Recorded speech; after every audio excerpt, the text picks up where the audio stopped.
हाँ जी, नमस्कार, राधे राधे, हर हर महादेव। मैं आपका आचार्य देव। आज इस वीडियो पे बात करेंगे वर्तमान जगत में सबसे महत्वपूर्ण ग्रह, सर्वाधिक करोड़पति, अरबपति, खरबपति बनाने वाले ग्रह, राजनीति के शिखर पे जमीन से लेके आसमान तक का सफ़र कराने वाले ग्रह, चमक धमक के कारक ग्रह और अंत में जेल तक ले जाने वाले ग्रह, जो वर्तमान कलयुग में कलयुग के राजा कहे जाते हैं। नाम है राहु। मैं राहु, मैं राम हूँ, मैं रावण हूँ, मैं प्रकाश हूँ, मैं अंधकार हूँ। राहु बहुत गजब का प्लेनेट है, बहुत ही गजब का है। अगर कुंडली में राहु सही कंडीशन में आ जाए ना, आपकी जय जयकार है। दुनिया की कोई शक्ति आपको नहीं रोक सकती। इतना प्रबल है कि संसार में जो प्रकाश देने वाला ग्रह है सूर्य नारायण के ऊपर भी अपना अंकुश लगाने की क्षमता राहु रखता है। तो आज हम बात करेंगे इस वीडियो पे राहु महाराज की। बहुत खौफ भी है। काल सर्प ये बनाए, ग्रहण योग ये बनाए, श्रापित दोष ये बनाए, अभोकत्य योग ये बनाए, गुरु चंडाल दोष ये बनाए। तो बहुत से दोषों को बनाने वाले हैं ये। और नाग दोष भी ये बनाते हैं, आत्महत्या के लिए भी प्रेरित करते हैं, लंबे रोगों के लिए जाते हैं, एड्स जैसे, कैंसर जैसे भयानक बीमारियों के ये जनक हैं, लेकिन आध्यात्मिक ऊंचाई भी देते हैं। तो उनकी हम बात करेंगे, राहु महाराज की। वीडियो स्टार्ट करें उससे पहले विनम्र अनुरोध है, दो चीज़ों को ध्यान दीजिएगा, दो बातों का रखिए ध्यान। पहली बात, चैनल को करिए तुरंत सब्सक्राइब करिए, फिर बात आगे करते हैं। बाद में भूल जाएंगे, इसलिए तुरंत सब्सक्राइब करिए। वीडियो लंबा होगा। यह वीडियो राहु के संदर्भ में आपके सारे संदेहों को खत्म कर देगा। इतना विस्तृत वीडियो आपको अन्यत्र शायद ही कहीं मिले। मैं नहीं कह सकता कि मैं अकेले जानता हूँ, ऐसा कुछ नहीं है। मैं खुद कई जगह संग्रहित करता हूँ, चीज़ों को नोट करता हूँ, समझ में आती हैं। जब मैं क्लियर हो जाता हूँ तो आपको क्लियर करता हूँ। तो वीडियो लंबा होगा, आराम से देखिएगा। 2 बार में देखिए, 3 बार में देखिए, रिलैक्स से 1 हफ्ते में देखिए, लेकिन आराम से देखिएगा, ठीक। राहु, डर है, खौफ का माहौल है। वास्तव में यमराज का दरबार है राहु। क्या है? यमराज का दरबार। शनि जो दंड देता है ना, उस दंड को आगे करने के लिए जो सेनापति है वो राहु है। जज क्या होता है? निर्णय देता है, ले जाओ इसको जेल में बंद करो, ये पनिशमेंट दो। पनिशमेंट कौन देता है? पुलिस, जेल अधीक्षक, जेल कर्मचारी। तो राहु वही है। शनि जब आर्डर करता है तो राहु इसको, जातक को पनिशमेंट देता है। राहु शनि जैसा है, हठी है, किसी को सुनता नहीं। शास्त्रकार कहते हैं दुष्ट है। अब दुष्ट इस पे होगा, शनि कैसा होगा उस पे ये प्रभाव होगा। शनि अच्छा है तो राहु बहुत अच्छा है। अगर शनि खराब है तो राहु अत्यंत खराब है। ये आपको कुंडली में शनि पे देखना पड़ेगा। अस्थिर है, मतलब एक जगह रहता नहीं, एक जगह रुक के नहीं रहेगा, फटाफट आज यहाँ कल वहाँ परसों वहाँ। कूटनीतिज्ञ है, गजब का कूटनीतिज्ञ है, ठीक है ना। इसकी जो दृष्टि है वो अपार है। वो समुद्र और दीवार के उस पार देखने की जो क्षमता है, आभासी क्षमता सर्वाधिक कुंडली में राहु देता है। इंट्यूशन पावर जो होता है ना, अगर आपकी कुंडली में है तो आप देखो, राहु लगन में, अष्टम में, द्वादश में, द्वितीय में, इन 4 घरों में जब राहु की स्थिति हो जाए तो इंट्यूशन पावर बहुत गजब का होता है, आभासी क्षमता बहुत तगड़ी होती है। और अष्टम का लगन का राहु है तो आपका पुनर्जन्म हुआ है अधूरे कार्यों को पूरा करने के लिए, ये भी आप जान लीजिए। हालांकि उसकी चर्चा अलग करेंगे। तो कूटनीतिज्ञ है, वाचाल है, राहु बहुत दबता नहीं, इतनी बात करता है। आलसी है, आलस्य, प्रमाद आता है, राहु प्रमादी है। दरिद्र है, ऐसा नहीं है, स्थितियों पर डिपेंड करेगा, रुकावट देता है। जब राहु खराब होगा तो दरिद्रता भी देगा, रुकावट भी देगा, दरिद्रता देगा, रुकावट देगा। राजनीति करना जानता है राहु। झूठ है, झूठ का बोलवाला है राहु, ठीक है ना। चोट है, अचानक दुर्घटना, तो आप जा रहे हैं, अचानक कुछ हो जाए, अचानक मृत्यु तुल्य कष्ट हो जाना, अचानक धोखा हो जाना, अचानक किसी बड़े पद से नीचे गिरा देना, ये सब काम राहु का है। दिमाग खराब करना, मगज खराब कर देना, मगज में बुखार चढ़ जाना, राहु का काम है।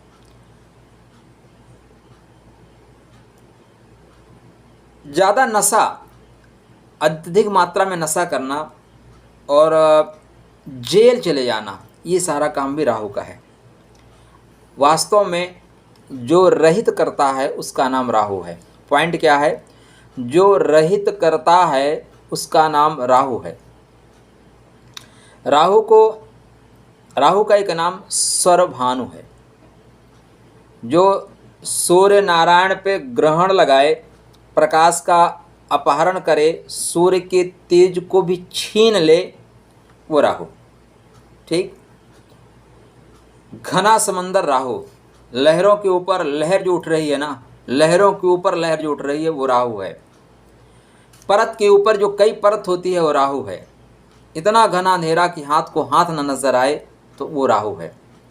और उस अंधेरे से जो बाहर निकाल ले जाए वो भी राहु है। जोरों की जो बारिश है उसमें जो तूफान गरज रहा है और बिजली चमक रही है, घनी काली रात, इस तरह जो है वो राहु है।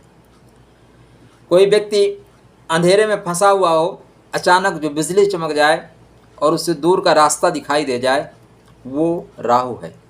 ठीक है ना। राहु बुरा ही नहीं है, अच्छा भी है, लेकिन 4 कदम चलेंगे फिर घना अंधेरा होगा। ये राहु की माया है। आपके घर का बाथरूम राहु है, इसलिए बाथरूम को साफ सुथरा रखिए।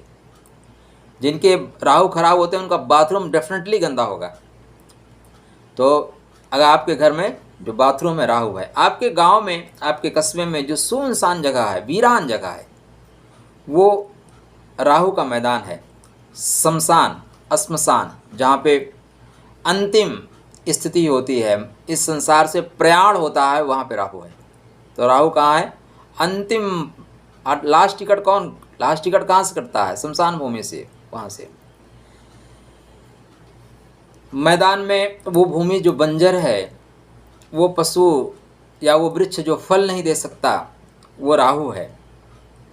राहु के मैदान में देवताओं के पूजन को वर्जित माना गया है। राहु काल में कहते हैं अगर आप पूजन कर रहे हैं तो राहु आपकी एनर्जी को खींच लेगा। दूर दर तक जहाँ पे कोई मकान न हो, धूल भरी आंधी जो चलती है ना, गर्म हवा के थपेड़े चलते हैं, ये राहु है। पथरीली मैदान, टूटे फूटे घर, ध्वंसावशेष, ये सब राहु हैं। एक कहानी आपने पढ़ी होगी, सुदर्शन चक्र से राहु का सर काट दिया गया। ध्यान दीजिएगा। राहु वो तत्व है, राहु वो व्यक्ति है। व्यक्ति में नहीं, तत्व में लेते हैं, क्योंकि हमने उसको समझने के लिए व्यक्ति बना दिया, जो अपने इच्छित अभिलाषाओं को पूरा कर सकता है। तो क्या होता है, समुद्र मंथन के पश्चात दोनों लोग लाइन में खड़े होते हैं, इसको भान हो जाता है ये सूर्य और चंद्र छल कर रहे हैं, देवता छल कर रहे हैं।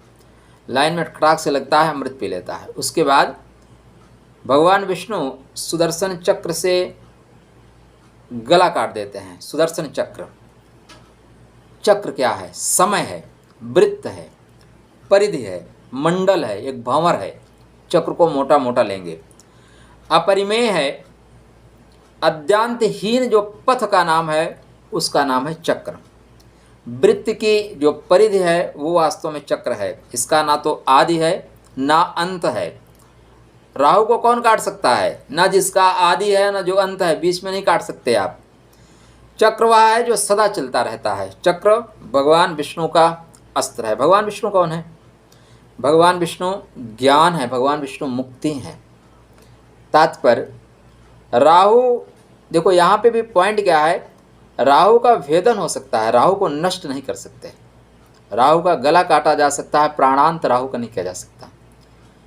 ये सारी चीज़ें ध्यान इसलिए रखिए कि जब कुंडली विवेचन करने आप जाएंगे तो ये सारी चीज़ें बहुत महत्वपूर्ण होंगी।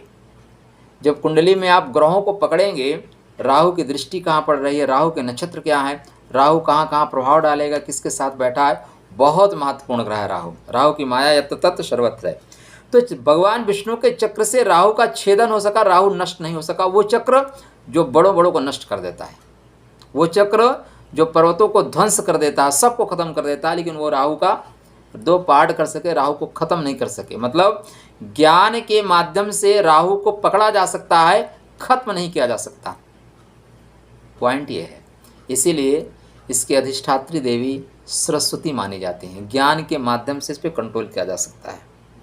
यह अमर है, यह प्रबल है, यह शाश्वत है, प्रकृत स्वरूप में है, प्रकृत जैसे शाश्वत है, खत्म न होने वाली है।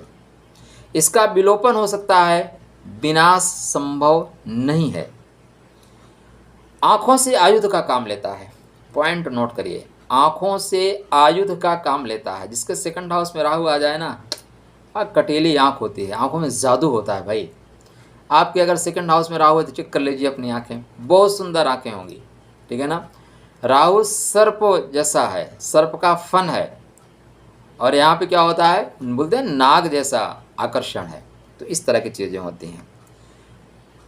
इसकी दृष्टि मारक है, सर्प का प्रभाव लेके चलता है, इसलिए जब कुंडली में राहु फ्रंट पे आ जाए तो सर्प अक्सर मिलते रहते हैं, देर सवेर सर्प आपको मिल जाएंगे। असाधारण बुद्धि है, ये काला जादू है, तंत्र मंत्र है। तंत्र टोटल राहु ही है। यक्षिणी सिद्धि, कर्ण पिशाचिनी सिद्धि, पैताल सिद्धि और जितने भी शमशान सिद्धियाँ होती हैं ना, ये सब राहु ही करता है। और लंबी बीमारी का भी कारक है। शनि के साथ आ जाए, शनि के साथ बीमारी देने को, तो कैंसर जैसी लंबी बीमारियों में, एड्स जैसी लंबी बीमारियों में राहु सहायक हो जाता है। क्या हो जाता है? सहायक हो जाता है। अब इसके साथ साथ राहु की कुंडली में इसके अलावा भी बहुत महत्वपूर्ण भूमिका है। देखिए, राहु के 3 नक्षत्र हैं। राहु की खुद की अपनी कोई राशि नहीं है, लेकिन ये कुछ लोगों को अपना मानता है, कुछ लोगों को बोलता है कि मैं तुम्हारे समान हूँ। तो राहु के लिए हमें क्या ध्यान देना है? राहु एक ऐसा ग्रह है जो अत्यंत तेजस्वी है, देवता के समान है, कुटिलता पूर्वक युद्ध करना जानता है, कुटिलता पूर्वक अपना काम कराना जानता है, महान असुर है। राहु काल नेमी का गुरु है। किसका गुरु है? काल नेमी, काल को जानने वाला, काल को चलाने वाला। और काल नेमी राहु के द्वारा दिखाए हुए पथ पर चल के चंद्रमा को श्रीहीन कर देता है। ध्यान दीजिएगा, श्रीहीन करता है। राहु वह राक्षस है जो देवता बनकर पूजा ग्रहण करता है, क्योंकि राहु दान देना जानता है, राहु हवन करना जानता है, इसलिए ये देवता के पद पर भी अधीन होता है। आश्चर्य है कि सूर्य, ध्यान देने वाली बात है कि सूर्य और चंद्र पे ग्रहण लगाता है। सूर्य मतलब प्राण, चंद्रमा मतलब मन। सूर्य मतलब प्राण, चंद्रमा मतलब मन। सूर्य मतलब आत्मा और चंद्रमा मतलब हमारे जो क्रियाएं हैं उसकी। राहु दरअसल इसी प्राण और आत्मा के बीच का जो रहस्य है ना, उसको राहु है, राहु समेटने का है। हमारे प्राण और आत्मा के बीच या आत्मा और परमात्मा के बीच का जो संबंध है, इसको जानने में कौन सहायक है? राहु और केतु। दोनों धड़ा जब इकट्ठे हो जाते हैं ना, तो मुक्ति का पथ मिल जाता है।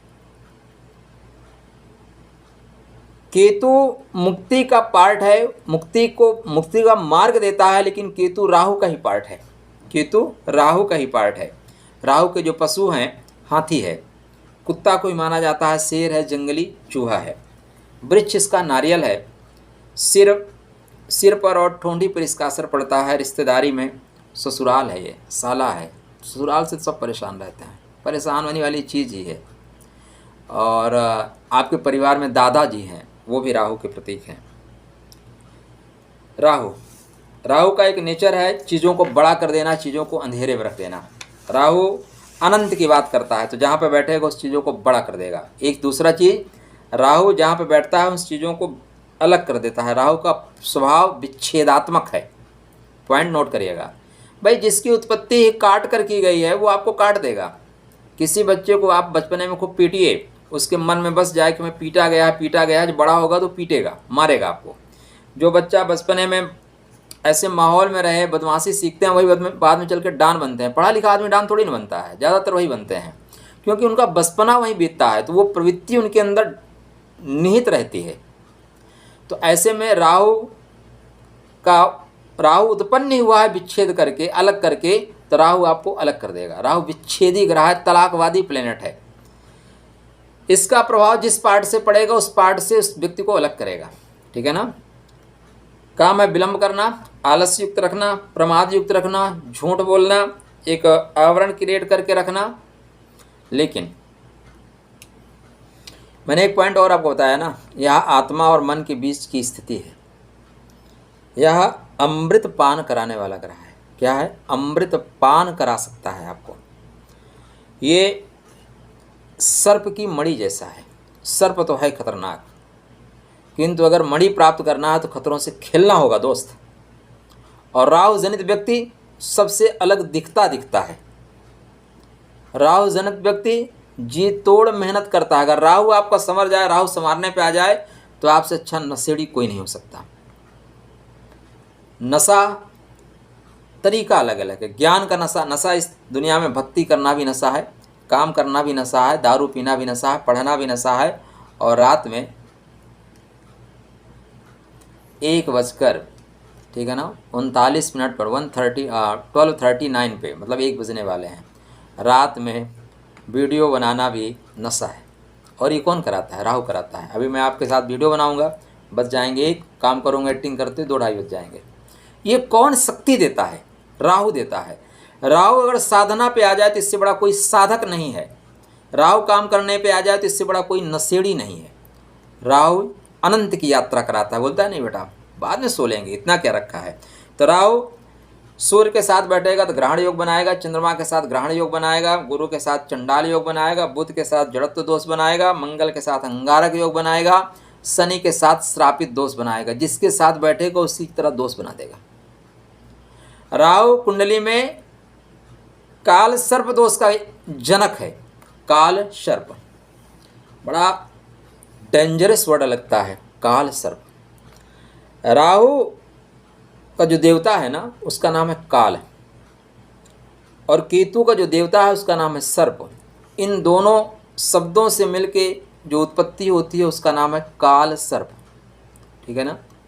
तो राहु जहाँ पे बैठेगा उस पार्ट से आपको अलग करेगा। राहु कन्या को अपना घर मानता है, वृषभ में ठीक फल देता है, तुला में भी उतना अच्छा फल नहीं देता लेकिन वृषभ में अच्छा देगा, मिथुन में अच्छा फल देता है, कुंभ में अच्छा फल देता है मकर की अपेक्षा। तो शनि और बुध को ही अपना मित्र मानता है, शुक्र को मित्र मानता है। लेकिन याद रखिएगा यह टोटल आतंकवादी प्लेनेट है, टोटल आतंकवादी प्लेनेट है। जब तक इसकी सहूलियत होगी आपका साथ रहेगा, नहीं तो कल तक वो पड़ोसी को मार रहा था, आज AK-47 उठाएगा आपको ही भूंज देगा। क्या हुआ अफगानिस्तान में? क्या हुआ? वही आतंकवादी जो दूसरों को मार रहे तो वही सरकार को खा गए। पाकिस्तान में आने वाले समय में क्या होने वाला है? यही होगा, भस्मासुर जैसा है, भस्म कर देगा।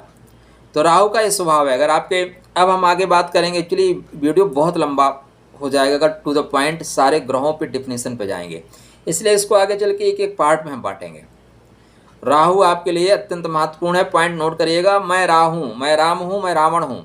ग्रहों की शुभता के अनुसार, नक्षत्र की शुभता के अनुसार राहु सर्वाधिक इस समय जीवन में लोगों को करोड़पति अरबपति बनाने वाला जो ग्रह है राहु है। जितने भी महान लोग हैं ना दुनिया में, लंबी लंबी लाइन लगाए हैं जिसमें 1 से 10 तक गिनती आ रही, उठा के देख लीजिए 6 व्यक्ति राहु वाला मिलेगा। राजनीति में जो शिखर पे हैं उनमें से 10 लोगों को उठा लीजिए, 6 व्यक्ति राहु वाला मिलेगा। जो बड़े बड़े डान है ना, इंटरनेशनल डान, उनकी आप कुंडली उठा के देख लीजिए, उनकी कुंडली में राहु का प्रभाव मिलेगा। तो यत्र तत्र सर्वत्र, अच्छे में बुरे में, जो अच्छे अच्छे साइंटिस्ट हैं उनकी कुंडली उठा के देख लीजिए, वहाँ पे राहु मिलेगा।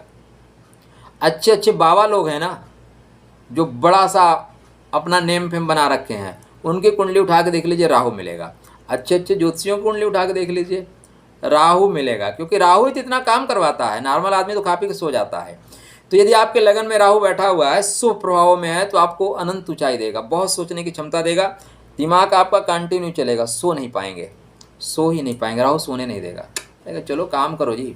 और अगर आपके लगन में राहु है तो आपका जन्म विशेष उद्देश्य के तहत हुआ है, क्योंकि पिछले जन्म की यात्रा आपकी अधूरी रह गई थी, इस जन्म में उसको पूरा करने के लिए आप प्रकट हुए हैं। और राहु टारगेट को हिट करेगा, छोड़ेगा नहीं।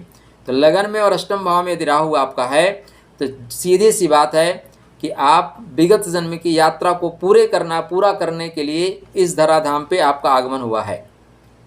अब कर्जे क्या क्या शेष हैं, कौन से ऋण को लेके आए हो, ये मंगल बताएगा। किसको पूर्ति करनी है, आए क्या हो, क्यों आए हैं, क्या करना है, क्या वस्तु यहाँ पे जीना है, क्या वस्तु यहाँ पे मरना है, कहते हैं सच्चिदानंद जिसको, उसमें और मुझमें क्या अंतर है, इसका सतत खोज करना, यही राहु का कर्म है, यही राहु का कर्म है। राहु तो यही करवाएगा आपसे ना, इसीलिए राहु बना हुआ है।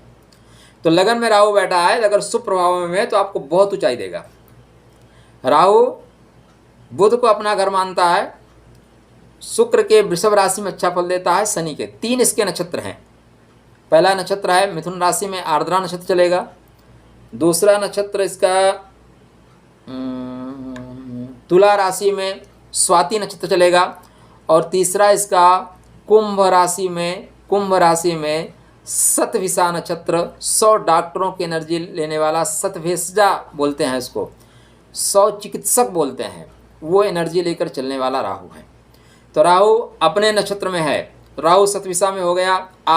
आप एक जादूगर हैं, आप चमत्कारी पुरुष हैं, जैसा आवरण क्रिएट करना चाहेंगे ना वैसा आवरण क्रिएट करेंगे। आप अगर बेचने पे आएंगे ना तो गंजे को कंघा बेच देंगे और गंजा आराम से कंघा खरीद लेगा। आप समझाने पे आएंगे तो लोगों को ऐसा मोटिवेट कर देंगे कि 72 हूर के चक्कर में अपनी हूर को छोड़ देंगे, 72 हूर के चक्कर में अपनी हूर को पड़ोसी के पास छोड़ देंगे। ये आपका, अगर आप जो भी लेक्चर देंगे ना, इतना तह तक घुस के देखेंगे, लगेगा नहीं आप ही विवेकानंद हो। आप जो कह रहे हो ना डायरेक्ट ऊपर से रिलेशन बना के कह रहे हो। ये कनेक्टिविटी देता है राहु, अनंत की यात्रा कराता है, आकाश की यात्रा कराता है। तो अगर इस नक्षत्र पे राहु आ जाए, शुभ प्रभाव में आ जाए तो बहुत सुंदर काम करता है। स्वाति का राहु आपको रगड़ता है, और रगड़ के आपके अंदर मतलब कोयले को हीरा बना देने की जो क्षमता होती है ना, वो स्वाति में होती है। तो यहाँ का राहु आपको रगड़ेगा, चमका देगा। और मिथुन का राहु आपका आर्द्रा का है, साधना में ले जाएगा, लेकिन स्टार्टिंग में रगड़ेगा बहुत। तो लगन में है तो आपको ऐसे व्यक्ति का राहु अगर खराब हुआ तो ऐसा जातक लापरवाह होता है अपने स्वास्थ्य को लेकर, उसके स्वास्थ्य से दूर हो जाएगा। अब वो बेचारा कितना भी मेहनत करे, उसके लोग उससे खुश नहीं रहेंगे, कितना भी मेहनत कर ले उससे खुश ही नहीं रहेंगे। वहीं दूसरे लोग उसे ऐसे व्यक्ति की प्रशंसा करेंगे, यार बहुत अच्छे आदमी हो, आप तो बहुत मेहनती हो, बहुत जीनियस हो, लेकिन उसके घर वाले उसको मूर्ख समझेंगे। क्योंकि लोगों के समझने की अपनी अपनी क्षमता है ना।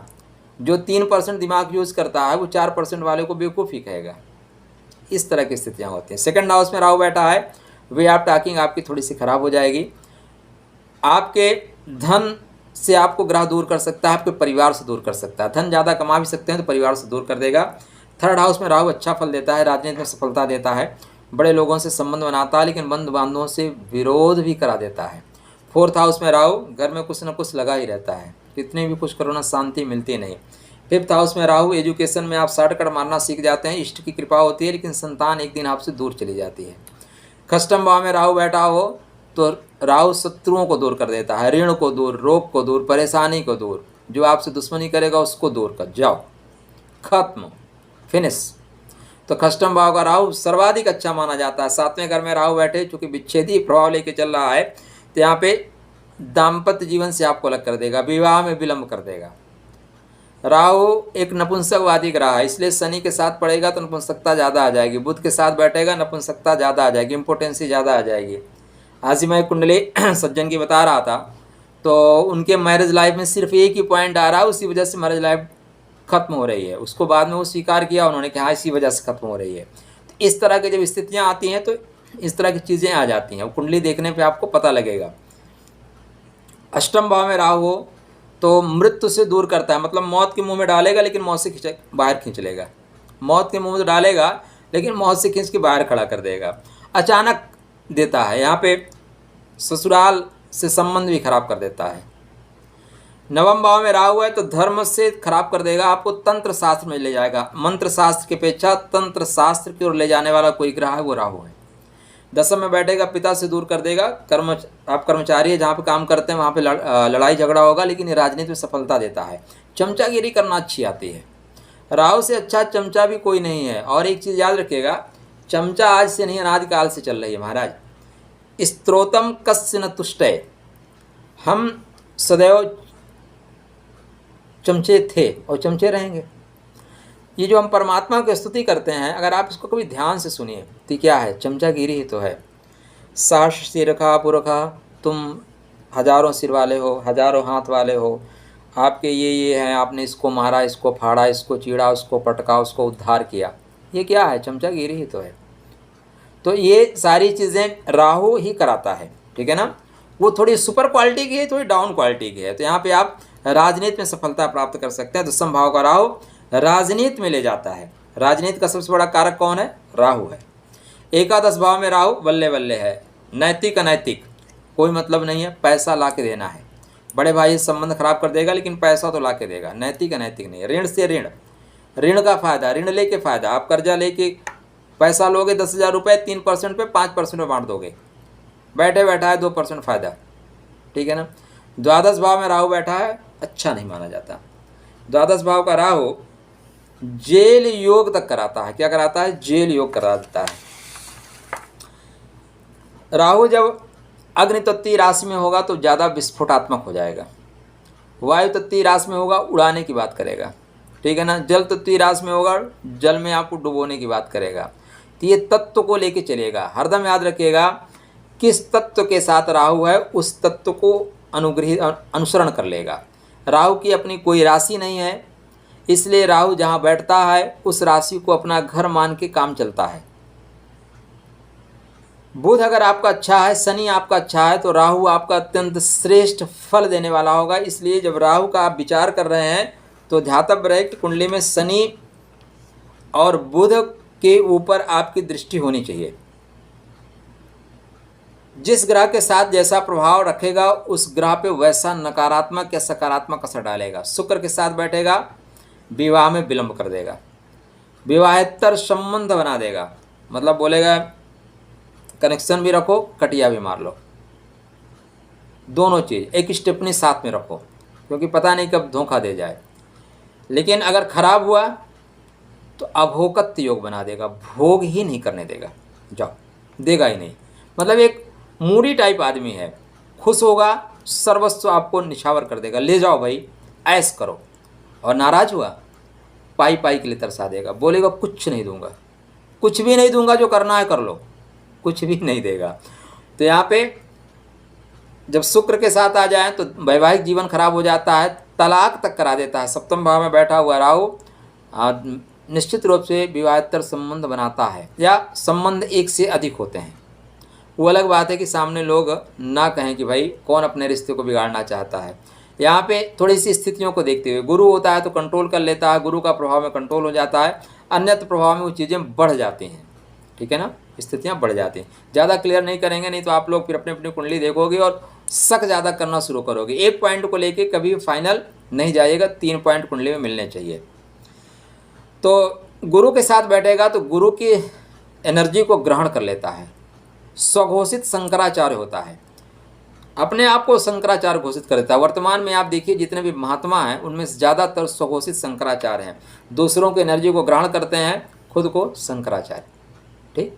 राम रहीम, आसाराम, आपके 1.5 आँख वाले बाबा रामदेव, ठीक है ना। दुनिया को बंदे ने कहा योगा करो और खुद दुकान लगा के बैठ गया। खुद ऐसा कोई प्रोडक्ट नहीं जो बाबा रामदेव ना बेचते हों, ठीक है ना। राजीव दीक्षित की सारी टेक्नोलॉजी, सारा ज्ञान बाबा रामदेव ने अपहृत किया और राजीव दीक्षित को धीरे से, पता नहीं, ये नहीं कहता उनके द्वारा, लेकिन सारा कुछ। उनके एक सहयोगी थे बालकृष्ण, उनकी भी देखिए स्थितियाँ बहुत, कौन खराब कर रहा है? यही खराब कर रहे हैं, क्योंकि राहु का प्रभाव है उनके ऊपर। तो जब ये गुरु के साथ बैठे तो गुरु की एनर्जी को खींच के स्वघोषित शंकराचार्य हो जाते हैं, अपने आप को शंकराचार्य घोषित कर देते हैं। बुध के साथ बैठे तो बुध की बुद्धि का हरण कर लेता है, जड़त्व दोष बना देता है। कौन सा दोष? जड़त्व, जड़ता आ जाती है, मैं जो चाहूँगा वही करूँगा। तो अगर यहाँ बुध शुभ है तो फिर ऐसे लोग अत्यंत चालाक होते हैं, फिर ये लाल किला बेच देते हैं, ताजमहल बेच देते हैं। ये लोग मंगल पे भी आपको प्लाटिंग करके ज़मीन बेच देंगे, जाओ मंगल पे प्लाटिंग हो रही है, चंद्रमा पे प्लाटिंग हो रही है, ज़मीन खरीद लो, ठीक। ये ऐसे चालाक लोग होते हैं, धूर्त लोग होते हैं। चालाक की अपेक्षा धूर्त शब्द कहना इनके लिए ज़्यादा बेहतर होगा। जिसका होगा बुरा मत मानिएगा, डिग्री वुग्री देख लीजिएगा, और मानना है तो मान भी जाइएगा। मंगल के साथ बैठे तो अंगारक योग बना देते हैं। अंगारक योग मतलब आग भड़क रही है, अब मंगल की आग को राहु हवा देता रहता है, मार साले को, मार साले को, देख लेंगे, ठीक है ना। इस तरह की स्थितियां क्रिएट करके जाएगा। थर्ड हाउस में एकादश भाव में तुरंत मारपीट करता है, राहु सब पे प्रबल पड़ता है। कंडीशन भी डिपेंड करेगी कहाँ मारपीट करेगा कहाँ नहीं करेगा। चंद्रमा के साथ ग्रहण दोष कर लगा लेता है। मन में अशांति, चंद्रमा के भावों में कमी, माता पे कमी, भूमि भवन वाहन में कमी। सूर्य पे इसका प्रभाव है तो ग्रहण योग, पिता से संबंध खराब कर देता है, बड़े लोगों से संबंध खराब कर देता है। शनि के साथ बैठे तो श्रापित दोष बना देता है, श्रापित दोष बना देता है शनि के साथ बैठने से। तो इस तरह कुंडली में आप देखेंगे कि जहाँ जहाँ ये बैठे वहाँ की शक्तियों को खींच लेते हैं। ठीक है ना, ये क्या है, वहाँ की शक्तियों को खींच लेते हैं। अपने यहाँ जो एक संप्रदाय है ना, जो अपने आप को अल्पसंख्यक बोलता है, अपने यहाँ अल्पसंख्यक कौन है, अपने यहाँ अल्पसंख्यक हैं जैन, बौद्ध, सबसे कम बौद्ध वाले हैं, फिर जैन है, फिर सिख वाले हैं, लेकिन वो अपने का आपको अल्पसंख्यक नहीं बोलेंगे। तो ये लोग अल्पसंख्यक जो दायरे में आते हैं, ये क्या है, इनको जो जितना भी फैसिलिटी दो खींचते जाते हैं। ये राहु हैं, क्या है, शुद्ध रूप से यही राहु हैं। इसीलिए इनकी संख्या भी इनकी दिन दूनी रात चौगुनी बढ़ रही है। अपरिमेय है ये, कितना बढ़ जाए, कितना कब्जा कर लें, कितना खींच लें, कुछ पता ही नहीं चलता। और रहते भी ऐसे ही हैं गंदे स्थानों पे। तो राहु का प्रभाव सर्वाधिक इन्हीं पे पड़ता है। दसम भाव में राहु नेतृत्व की गजब की क्षमता देता है, नेतृत्व की गजब की क्षमता रहेगी, उससे डरेंगे, सब लोग डरेंगे। जिस ग्रह के साथ बैठे उसका उस ग्रह की शक्ति खींच लेगा। यह अंतर जातीय विवाह का प्रतिनिधित्व करता है। इसलिए सप्तम भाव पे राहु अगर आ जाए, या सप्तमेश राहु के नक्षत्र में चला जाए, सप्तमेश राहु के नक्षत्र में चला जाए, तो अंतर जातीय विवाह या अंतर रिलीजन विवाह भी व्यक्ति कर लेता है। हमने कुछ लोगों को देखा है, वो उनका गुरु जो है सतविसा में चला गया, गुरु आर्द्रा में चला गया, स्वाति में चला गया, उन्होंने धर्म चेंज कर लिया पैसे के चक्कर में। ज़्यादातर धर्म परिवर्तन या तो लड़की या तो पैसा, दो के ही चक्कर में होता है, दो के ही चक्कर में लोग करते हैं। और बाद में आज वो रियलाइज़ करते हैं तो हमसे पूछते हैं क्या परिवर्तित कर लें, कर लेना चाहिए। स्वधर्मे निधनम श्रेया परधर्मो भयावह, अपने धर्म में मर जाना श्रेयस्कर है, दूसरे का धर्म भय उत्पन्न करता है। तो कुंडली में इस तरह की स्थितियां तभी बनती हैं जब राहु के नक्षत्र में गुरु प्रभाव में आ जाए, सूर्य प्रभाव में आ जाए, तो आदमी को अपनी चीज़ें कम अच्छी लगती हैं, दूर की चीज़ें ज़्यादा अच्छी लगती हैं, क्योंकि राहु भ्रम देता है, राहु का नाम है भ्रम। तो आपके कुंडली में राहु जहाँ बैठेंगे उस पार्ट पे प्रॉब्लम क्रिएट करेंगे। लेकिन कैसे क्रिएट करेंगे, 27 नक्षत्र है, इसलिए 27 प्रकार के फल मिलेंगे। कितने प्रकार के एक्चुअली मिलेंगे, तो 108 प्रकार के, लेकिन मोटा मोटा आपको 27 प्रकार का फल मिलेगा। उसके अलावा कौन से ग्रह के साथ बैठे हैं, किसकी दृष्टि है, राहु की 3 दृष्टियां हैं। जहाँ जहाँ राहु की दृष्टि है, राहु आँखों से आयुध का काम लेता है, पॉइंट नोट करिएगा, आँखों से आयुध का काम लेता है। इसलिए जहाँ बैठता है वहाँ से ज़्यादा खतरा जहाँ पे इसकी दृष्टि होती है वहाँ पे होती है, अलग कर देता है। ठीक है ना। तो और चीज़ें अगर हम आपको बताएं किस किस ग्रह के साथ बैठेगा, कहाँ कहाँ, तो ये ज़्यादा डिटेल हो जाएगा। जब हम कुंडली विचारना शुरू करेंगे ना, तब इन सारी चीज़ों को लेकर चलेंगे। राहु का रत्न गोमेद है, इसके इष्ट जो है सरस्वती माता हैं, और शनिवत करता है, शनिवत, और जब राहु होता है शनि की तरह रिएक्ट करता है। कहाँ कहाँ रहता है ये चीज़ें हमने बता दी। तो ये त्रिकोण से संबंध बनाए, 6, 3 और 11 में संबंध बनाए तो राजयोग कारक होता है। अशुभ हुआ तो फलों का नाश कर देगा, शुभ हुआ तो देर रात 1 बजे 1:30 बजे तक वीडियो बनवाएगा। ये राहु की माया है। और चर्चा करेंगे जब हम कुंडली विश्लेषण पे आएंगे। 3 नक्षत्रों पे राहु का प्रभाव होता है। कुंभ राशि राहु की राशि है, कुंभ राशि राहु की राशि है। वृषभ को अपना घर मानता है, मिथुन में आर्द्रा नक्षत्र चलता है, इसलिए उसको अपना अच्छा फल मानता है। तुला राशि में स्वाति नक्षत्र चलता है, वहाँ भी बेहतर फल देगा। और कुंभ राशि में सतविसा नक्षत्र चलता है, वहाँ डेफिनेटली बेहतर फल देगा, जादूगर बना देगा। चलिए आपके लिए मंगल में शुभकामनाएं। राधे राधे।